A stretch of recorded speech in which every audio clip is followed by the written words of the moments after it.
Բարձր սիրելի հայրենակիցներ, այսօր արդեն ապրիլի 3-ն է, ու այս հաղորդման մեջ անդրադառնալու ենք ճիշտ է Հայաստանին վերաբերող հարցերի, բայց անդրադառնալու ենք հիմնականում միջազգային կոնտեքստում, քանի որ հիմա բավականին լուրջ լարվածություններ կան Հայաստանի շուրջ եւ կարող են ավելի մեծ լարվածություններ լինել։ Նախքան հաղորդումը սկսել է հիշեցնեմ լայքերի համար եւ շատ կարեւոր է նաեւ բաժանորդագրումը, մոտ 180 բաժանորդագրում է մնացել, որ մենք հատենք 35,000-ի շեմը եւ անպայման կոչ եմ անում բաժանորդագրվել, եթե չեք բաժանորդագրվել եւ եթե նաեւ դուք սիրելի հայրենակիցներ, ովքեր որ միշտ դիտում եք մեր ալիքը, բոլորդ էլ լայքերը դնեք եւ մենք հավաքենք մոտավորապես 3-4-5 հազար լայք, միանշանակ մենք շատ արագ այս հաղորդման ընթացքում արդեն հատելու ենք 35,000-ի շեմը։ Եվ ասեմ ինչու է սա շատ կարևոր, այսօրվա հաղորդումը ես կարծում եմ, որ առանձնահատուկ կարևորություն ունի, քանի որ իրոք իրավիճակը բավականին լարվում եւ բարդանում է մեր շուրջ։ Հայաստանում դերևս ամեն ինչ խաղաղ է, Վրաստանում դերևս ամեն ինչ խաղաղ է, սակայն փոթորիկ է կարծես թե ամենուր եւ արդեն մենք լսում ենք այդ փոթորիկի ձայնը եւ պետք է իրոք լուրջ ձևով նախապատրաստվենք, քանի որ բավականին լուրջ մեսիջներ ենք ստանում, թե ինչ է տեղի ունենում ամբողջ աշխարհում եւ հատկապես մեր տարածաշրջանում։ Նախորդ հաղորդման մասով դուք շատերդ գրել էիք, որ մեր հաղորդումները բավականին մեծ հույս են ներշնչում ապագայի համար։ Ես փորձում եմ իրոք լավատես լինել, բայց օդից չեմ խոսում, այսինքն այդ լավատեսության հիմքեր երբ որ լինում են, ես խոսում եմ այդ լավատեսությունից, բայց ամեն ինչ շատ արագ է փոխվում։ Երեք մենք խոսում էինք Եվրոպական խորհրդարանի այդ ընդհանուր բանաձևի մասին, որով որ հիշատակվել էր նաև Հայաստան եւ ընդհանուր անվտանգային համակարգի մասը հիշատակվում Հայաստանը։ Երևի դուք դրան արձագանքելով եք գրում, որ մեր հաղորդումները իրոք հույս են ներշնչում։ Ես ինքս էլ եմ փնտրում ցանկացած լրատվության մեջ ինչ որ հույս ներշնչող կարևոր լուրեր եւ փորձում եմ դրանք գտնել, միմյանց հետ կապել եւ հաղորդել նաեւ ձեզ այդ ամենը, որպեսզի փորձենք այդ ամենի շուրջ մենք միասին վերլուծություններ կազմենք, բայց այստեղ մեկ բան շատ կարեւոր է, որ մենք հասկանանք։ Չնայած որ Հայաստանի Հանրապետության փոխարտգործ նախարարն է խոսում, որ հիմա Եվրոպական միության հետ անվտանգային հարցերով լուրջ կապեր են ստեղծվելու, լուրջ աշխատանք է տարվելու նաեւ այդ ուղղությամբ, նաեւ պայմանագրային մասով եւ Եվրամիության դիտորդական առաքելությունն է գտնվում Հայաստանում, չնայած այդ ամենի եւ մենք քանի որ ստանում ենք նաեւ Եվրոպական միությունից այդպիսի ազդակներ, ես կարծում եմ, որ ընդհանուր առմամբ իրավիճակները ցավոք շատ ավելի շուտ են զարգանում, քան այն ցանկությունները թե Հայաստանից, թե Եվրոպայից, այսինքն ինչքանով մենք հասցնում ենք այդ համակարգին մաս կազմել եւ ինքնին այդ համակարգը ինչքանով է հասցնում ձևավորվել, այդ դա բավականին լուրջ հարց է։ Մենք ունենք ներսում բազմաթիվ լուրջ խնդիրներ 5-րդ շարասյուն, որը որ չի ցանկանում, որպեսզի Հայաստանը պաշտպանված լինի, սուտի ուլտրա ազգայնականներ են, բայց իրականում ուզում են մեծ խնդիրներ ստեղծել Հայաստանի համար սուտի ուլտրա ազգայնությամբ, ազգայնականությամբ։ Հիմա այնպիսի իրավիճակ է, որ դժվար է իրական հայրենասիրությունը տարբերել կեղծ հայրենասիրությունից, կեղծ լոզունգներից, դա շատ կարևոր է հասկանալ եւ մեր հաղորդման միջոցով մենք փորձում ենք իրոք օգնել, քանի որ բարդ է վիճակը Իրանի շուրջ, Սիրիայի շուրջ, Թուրքիայի շուրջ լարված է ամեն ինչ եւ դրանց բացի հիմա նաեւ տնտեսական լուրջ պատերազմ է հասունացել աշխարհում։ Դոնալդ Թրամփը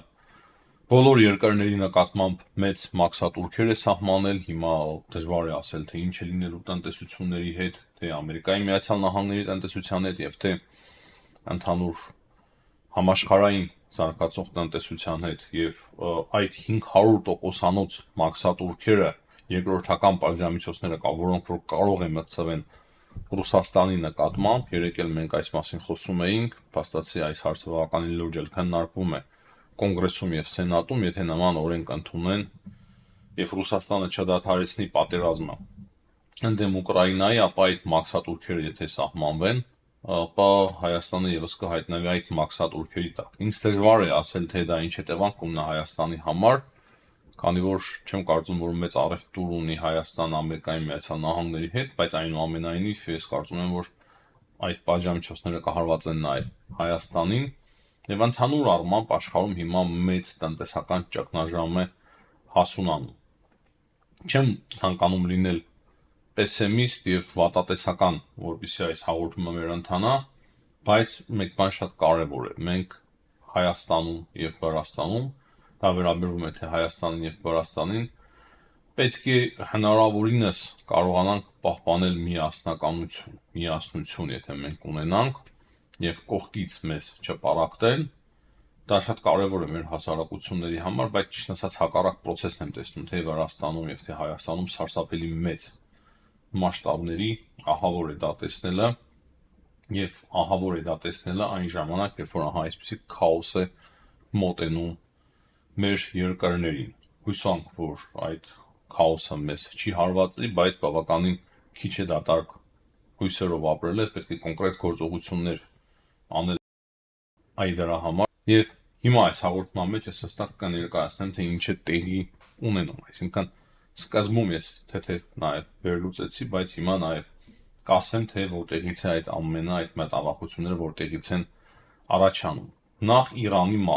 Իրանի մասով երեք նաեւ Ֆրանսիայի արտգործնախարարն է հայտարարություն արել եւ նա ասել է, որ այն շանսերը, որ Իրանի հետ հնարավոր կլինի լուծել այդ ատոմային խնդիրը շատ քիչ են, շատ փոքր են, բայց եթե չլուծվեն այդ խնդիրները, այսինքն պայմանավորվածություններ չձեռքբերվեն, ապա գրեթե անխուսափելի են ռազմական գործողությունները ընդդեմ Իրանի։ Այսինքն հստակ Ֆրանսիայի արտգործնախարարը ասում է, որ գրեթե անխուսափելի է պատերազմը ընդդեմ Իրանի։ Ամերիկայի Միացյալ Նահանգները եւ Իսրայելը միանշանակ կհարվածեն Իրանին։ Հիմա ուզում եք ասեք, որ վատատեսեմ, ուզում եք ասեք, որ լավատեսեմ, սա է իրականությունը եւ մենք պետք է պատրաստ լինենք միանշանակ շատ մեծ է հավանականությունը, որ Իրանի դեմ ռազմական գործողությունները սկսվեն։ Ես չեմ վերցնում միայն Ֆրանսիայի արտգործնախարարի հայտարարությունը կամ երկու օր առաջ Ռուսաստանի արտգործնախարարության հայտարարությունը նույն հարցի շուրջ։ Ես բերթե համոզված եմ, որ նրանք իրենց հետախուզության միջոցով տեսնում են, թե ինչ է տեղի ունենում։ Մենք էլ ինչ-որ տեղեկություններ ենք ստանում, որ օրինակի համար Ամերիկայի Միացյալ Նահանգները հատուկ ինքնաթիռներ են բերել, որպեսզի լիցքավորի բազմաթիվ ինքնաթիռներ օդում, նույն F-16-ները, օրինակի համար այդ ինքնաթիռներից մեկը բազմաթիվ ինքնաթիռներ կարող է, տասնյակ ինքնաթիռներ F-16 կարող է լիցքավորել օդում, իսկ այդպիսի ինքնաթիռներ 10-ից ավել է բերել Ամերիկայի Միացյալ Նահանգները, այսինքն Ամերիկայի Միացյալ Նահանգները պատրաստվում են բավականին հզոր հարված հասցնել Իրանին։ Մենք խոսել ենք նաև այն մասին, որ հիմա նաև ավիակիրներ են մոտենում Մերձավոր Արևելքին, Ամերիկայի Միացյալ Նահանգները շարունակում են հարվածներ հասցնել Եմենին, Իրանից կան կոշտ հայտարարություններ, որ Իրանը եւս թիրախավորում է եւ հարվածներ է հասցնելու Ամերիկայի Միացյալ Նահանգների բազաներին, որտեղ որ գտնվում են 50,000 ամերիկացի զինծառայողներ, մենք այս մասին խոսում էինք, ես ստիպված եմ հիշեցնել, եւ հələ շատ բաներ կա, որ մենք չգիտենք, թե ինչպես է այդ գործընթացը ընթանում, սա շատ փոքր տեղեկություններ են, բայց կան բազմաթիվ ցուցիչներ, որ իրոք պատերազմը մոտենում է Իրանին։ Իսկ եթե պատերազմը մոտենում է Իրանին, մենք հիմա հասկանում ենք, թե ինչու է ակտիվացել Ադրբեջանը, ինչու է Ադրբեջանը ամեն օր ապատեգիկատվություն տարածում հայ-ադրբեջանական սահմանից։ Միանշանակ կարող է Ադրբեջանը փորձել օգտվել ստեղծված իրավիճակից։ Այդ իսկ պատճառով ես կարծում եմ, որ շատ կարևոր է, որ Հայաստանի իշխանությունները, ոչ միայն իշխանությունները, այլ նաև հասարակությունը այս հարցի շուրջ հստակ տեղեկացված լինի, չափազանց կարևոր է, որ մենք բոլորս պատրաստ լինենք, եւ եթե մենք լավ պատրաստ լինենք, ապա միանշանակ կկարողանանք խուսափել պատերազմից։ Քաղաքական առումով ես կարծում եմ, որ Հայաստանի Հանրապետությունը իր հնարավոր բոլոր եւ անհնարին բոլոր միջոցներով, որոնք որ ունի կամ չունի, բոլոր ամեն ինչ պետք է հիմա լուրջ ձևով Հայաստանի իշխանությունները գործարկեն, նաև հայկական կազմակերպությունները, հայկական ամերիկյան լոբիստական կազմակերպությունները, որպեսզի երաշխիքներ ստանան Ամերիկայի Միացյալ Նահանգներից, որ Իրանին հարվածելու պարագայում Հայաստանը չի տուժի եւ Ադրբեջանը չի օգտվի առիթից։ Նույն ամեն ինչ այդ պետք է անել նաև եվրոպական մեր գործընկեր երկրների հետ,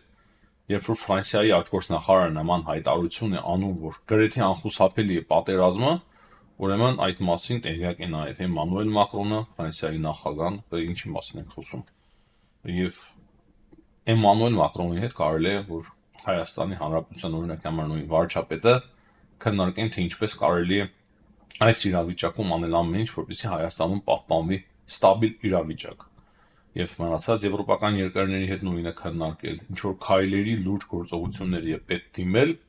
եւ չեմ ասում, որ Իրանին հարվածելուն պես Հայաստանի դեմ Ադրբեջանը ռազմական ագրեսիա է սկսելու, բայց մենք բոլորս էլ նորմալ ձևով տրամաբանելով հասկանում ենք, որ դրա հավանականությունը անգամներով միանգամից աճում է։ Եվ դրա համար հենց հիմա արդեն պետք է լուրջ գործողություններ սկսվեն, որպեսզի մենք կարողանանք խուսափել այդպիսի սցենարից։ Իսկ մենք իմ պատկերացմամբ միանշանակ կարող ենք խուսափել այդպիսի վատ սցենարից։ Հիմա մի քանի խոսքով նաև Սիրիայի մասին, երեք Ամերիկայի Միացյալ Նահանգները երբ որ սկսել են հարվածներ հասցնել Եմենին, նույն ժամանակ Իսրայելը սկսել է հարվածներ հասցնել Սիրիային։ Սիրիայի գրեթե ամբողջ տարածքով, տարբեր տեղերում, նույնիսկ Դամասկոսում բավականին լուրջ հարվածներ են հասցվել տարբեր զինվորական պահեստների, զինվորական կետերի, եւ դա հիմնականում ավելի շատ ցուցադրական հզոր հարվածներ են։ Ինչի են այդ հարվածները տեղի ունենում։ Հիմա տեղեկություններ կա, որ Թուրքիան մտնում է Սիրիա։ Թուրքիան մտնում է Սիրիա ասացի հասկացողության ներքո, ես նկատի ունեմ այն, որ թուրքական զինվորականներն են արդեն մտնում Սիրիա, նրանք են սկսում վարժեցնել սիրիական բանակ, այսինքն բավականին լուրջ մեծամասշտաբ թուրքական շարժ է նկատվում Սիրիայում եւ թուրքական զորքերի ազդեցության տակ է անցնում ինչ-որ միտեղ նաեւ Սիրիան, եւ եթե Թուրքիան հիմա զորքեր տեղակայի Դամասկոսում, այդ զորքերը բավականին մոտ կհայտնվեն իսրայելական սահմանից, շատ հեռու չեն լինի եւ բավականին լուրջ սպառնալիք է դառնում Թուրքիան Իսրայելի համար։ Եվ Թուրքիան այսպես տարածվելով ամբողջ Սիրիայով հիմա բավականին լուրջ գործընթացներ են, պետք է ավելի շատ խորանալ եւ ճիշտ ասած ուսումնասիրել, թե ինչ է տեղի ունենում Սիրիայում, բայց այդքան ուղղակի հասցրել եմ տեղեկանալ, որ Թուրքիան լայնածավալ բավականին լուրջ ձևով մտնում է Սիրիա, թուրքական զորքերը, հիշում եք, մենք դեռ ամիսներ առաջ խոսում էինք այն մասին, որ Թուրքիան մտադիր է Սիրիայում ստեղծել 300,000-անոց բանակ։ Իրենք են պատրաստում վարժեցնել այդ բանակը, իրենք են պատրաստում ստեղծել այդ բանակը, նաև բազմաթիվ հայտարարություններ կային, որ հաջորդ իրենց թիրախը Իսրայելն է։ Եվ հիմա պատահական չէ, որ Իսրայելը այդպիսի ավիահարվածներ է, լուրջ ավիահարվածներ է հասցնում Սիրիային։ Հաստատի, եթե մենք մի 2 տարի առաջ, նույնիսկ 1 տարի առաջ չունեինք կոնֆլիկտ Սիրիայի եւ Թուրքիայի միջև այսպիսի մեծ կոնֆլիկտ, ապա հիմա մենք ունենք այդպիսի մեծ բավականին լուրջ կոնֆլիկտ եւ նույնիսկ Իսրայելի եւ Թուրքիայի միջև կոնֆլիկտը կարելի ասել, որ սարերի հետևում չէ, եւ դա շատ հնարավոր է։ Շատ հավանական է, որ նման կոնֆլիկտ տեղի ունենա, նման պատերազմ տեղի ունենա։ Հիմա մենք տեսնենք, թե ինչ արձագանքներ կլինեն նաև Թուրքիայից, ես կարծում եմ, որ Էրդողանը կսկսի սպառնալ Իսրայելին այդ ավիահարվածներից հետո, եւ ուղղակի կարևոր է ֆիքսել, որ ահա այդտեղ եւս մենք ունենք բավականին լուրջ լարվածության օջախ։ Ինչ վերաբերվում է Թրամփի մտցված մաքսատուրքերին, իմիջիայլոց Հայաստանի նկատմամբ 10%-անոց մաքսատուրքեր են սահմանել Ադրբեջանի եւ Հայաստանը տեսա, Վրաստանը չհասցրեցի տեսնել, երևի թե 10% էլ Վրաստանի նկատմամբ կլինեն սահմանած մաքսատուրքեր, Եվրամիության նկատմամբ 20-25% եթե չեմ սխալվում, եւ այդպես շարունակ բազմաթիվ երկրների նկատմամբ բավականին լուրջ մաքսատուրքեր է սահմանել Դոնալդ Թրամփը, դրա համար ինքը անվանում էր ապրիլի 2-ը պատմական օր, նա ասում է, որ Ամերիկայի Միացյալ Նահանգների համար դա ազատ ագրվելու օր է, եւ հիմա իրոք մեծ քաոս կարող է սկսվել աշխարհում տնտեսական իմաստով, եւ տեսնենք, թե ինչպես է այս ամենին արձագանքելու համաշխարհային տնտեսությունը, գնաճ է նկատվելու գների, անկում է նկատվելու տարբեր ապրանքների, դժվար է ասել, ես չեմ կարող ասել, ես տնտեսագետ չեմ, բայց գիտեմ, որ այսպիսի մեծ լուրջ փոփոխություններ Ամերիկայի Միացյալ Նահանգներում վաղուց տեղի չէին ունեցել։ Նման իրավիճակներ Ամերիկայի Միացյալ Նահանգներում խոշոր դեպրեսիայի ժամանակ, Հետո եկավ երկրորդ համաշխարհային պատերազմը, որից հետո արդեն մտածեցին երկրները ստեղծել այնպիսի ընդհանուր առևտրի համակարգ, որը որ բոլորին էր ձեռնտու եւ սկսեց միանգամից համաշխարհային տնտեսությունը շատ արագ տեմպերով աճ գրանցել։ Այսինքն նախկինում, երբ որ եղել են այդ մաքսատուրքերը բարձր, դրանից ոչ ոք չի շահել։ Եվ նույնիսկ ասեմ ավելին, երբ որ լինում են այդպիսի մաքսատուրքեր, շատ անգամ դրան արդեն հետևում են մեծ գլոբալ պատերազմներ։ Հիմա կրկին ասելու եք, թե պեսիմիստական եւ պատատեսական է այսօրվա մեր հաղորդումը, չէ, ուղղակի իրականությանը համապատասխան է այս հաղորդումը, բայց ես չեմ ուզում պատատես լինել, քանի որ օրինակի համար նույն Թրամփը խոսում է, որ ուժի միջոցով մենք խաղաղություն ենք հաստատելու ամբողջ աշխարհում եւ իրենք ամեն դեպքում փորձելու են, որպեսզի մեծ գլոբալ պատերազմ տեղի չունենա, չնայած Իրանին հարվածը արդեն կարող է ինքնին առաջացնել մեծ եւ գլոբալ պատերազմ։ Արդից օգտվելով կարող է Չինաստանը միանգամից հարվածել Թայվանին, քանի որ Ամերիկայի Միացյալ Նահանգները բավականին լուրջ պատերազմի մեջ ներգրավված կլինեն Իրանի մասով եւ կարող է ժամանակ եւ հնարավորություն չունենան հակազդել Չինաստանին, իսկ եթե Չինաստանին հակազդեն, արդեն մենք կունենանք երրորդ համաշխարհային պատերազմը։ Դրա համար հիմա Չինաստանը շատ արագ մեծ եւ լուրջ զորավարժությունների անցկացնում Թայվանի շուրջ։ Սա է իրականությունը իրականում, իսկ Ռուսաստանի Դաշնությունը չի ձգտում գնալ խաղաղության։ Հիմա ճիշտ է Պուտինի խորհրդականը մեկնում է Ամերիկայի Միացյալ Նահանգներ բանակցությունների, տեսնենք թե այդտեղից էլ ինչ է դուրս գալու, բայց այդ բանաձևերը, որոնք որ ներկայացվել են Կոնգրես եւ Սենատ, որը որ կարող է եւ ընդունվեն եւ Դոնալդ Թրամփը կարող է ստորագրել այդ փաստաթուղթը, այսինքն Իրանից երևի թե այդ նախաձեռնությունը ինքը արդեն խոսում է դրա մասին, որ եթե Ռուսաստանից ինչ-որ մի երկիր նավթ եւ գազ է ձեռք բերելու 500%-անոց մաքսատուրքեր կսահմանվեն այդ երկրների նկատմամբ։ Հնարավոր է Հայաստանը մեծ հավանականությամբ ընկնի այդ ցուցակի մեջ, արդեն ասել եմ, հնարավոր է նաեւ Վրաստանը որպես տրանզիտ երկիր, Ադրբեջանը, քանի որ Ադրբեջանը եւ Ռուսաստանը իրար հետ գազ եւ նավթ են վաճառում։ Հունգարիան բավականին վատ վիճակում կհայտնվի, չնայած որ նույն Օրբանը բավականին լավ հարաբերություններ ունի Դոնալդ Թրամփի հետ եւ մեծ ողջավորություն ունի Դոնալդ Թրամփի ընտրվելուց, եթե այդ բանաձևերը ընդունվեն, ապա այն բոլոր երկրները, ովքեր որ գազ եւ նավթ են ձեռք բերում Ռուսաստանի Դաշնությունից, կհայտնվեն բավականին ծանր իրավիճակում։ Դա միանշանակ շատ լուրջ ձևով է հարվածելու Ռուսաստանի տնտեսությանը, բայց ոչ միայն Ռուսաստանի տնտեսությանը, մենք դա շատ լավ հասկանում ենք։ Սա է իրականում ցիրիլի հայրենակիցներ այսօրվա մեր հաղորդումը, այսօրվա մեր հաղորդման իմաստը, ուղղակի վերջում ուզում եմ ավելացնել մեկ կարևոր բան, կրկին լավատեսական ձևով ավարտենք մեր հաղորդումը։ Հայաստանի Հանրապետությունը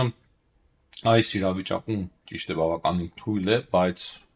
մեկ տարվա մեջ ես նկատում եմ, որ բավականին լուրջ գործեր են իրականացվել։ Օրինակի համար մենք ունենք հիմա Ամերիկայի Միացյալ Նահանգների հետ ռազմավարական հարաբերությունների փաստաթուղթ եւ տեսնում ենք, որ Դոնալդ Թրամփի վարչակազմի հետաքրքրությունը շատ մեծ է Հայաստանի նկատմամբ, շատ ավելի մեծ, քան Ադրբեջանի նկատմամբ եւ անհամեմատելի ավելի մեծ, քան Վրաստանի նկատմամբ։ Այսինքն Հայաստանը դարձել է հիմնական դաշնակիցը Ամերիկայի Միացյալ Նահանգների տարածաշրջանում։ Ճիշտ է, այստեղ եւս կան որոշակի եվեր, դրանք կապված են Ադրբեջանի եւ Իսրայելի հարաբերությունների հետ եւ հնարավոր իրանական հարվածի հետ։ Երկրորդը այն է, որ Հայաստանը հիմա շատ խորը հարաբերություններ ունի Եվրամիության հետ եւ Եվրամիությունը դառնում է արդեն անվտանգային լուրջ պաշտպանական համակարգ եւ Հայաստանը հնարավորություն ունի օգտվելու այդ պաշտպանական համակարգից։ Ուղղակի ժամանակների մեջ մենք պետք է կարողանանք հաղթել, տեղավորվենք եւ արագանանք, քանի որ դեպքերը շատ ավելի արագ են զարգանում։ Եվ դրանից բացի Հայաստանը հիմա ունի արդեն միջազգային հանրության լիակատար աջակցությունը։ Այսինքն, եթե ինչ-որ խնդիրներ ունենում Հայաստանը, թե Եվրոպական խորհրդարանը, թե Եվրամիության տարբեր երկրներ միանգամից փորձում են օգնել Հայաստանին, նաև քաղաքական հարթության վրա է դա նկատվում եւ Հայաստանը կարծես թե ձեռք է բերել արդեն կարևոր դաշնակիցներ։ Ուղղակի մենք փորձենք ժամանակի մեջ կրկին տեղավորվել, արագանալ, քանի որ դեպքերը կրկին շատ ավելի արագ են զարգանում մեր շուրջ։ Այս պահի դրությամբ այսքանը սիրելի հայրենակիցներ, կրկին հիշեցնեմ լայքերի համար, անպայման բաժանորդագրվեք մեր ալիքին, եթե չեք բաժանորդագրվել, հաջողություն կհանդիպենք։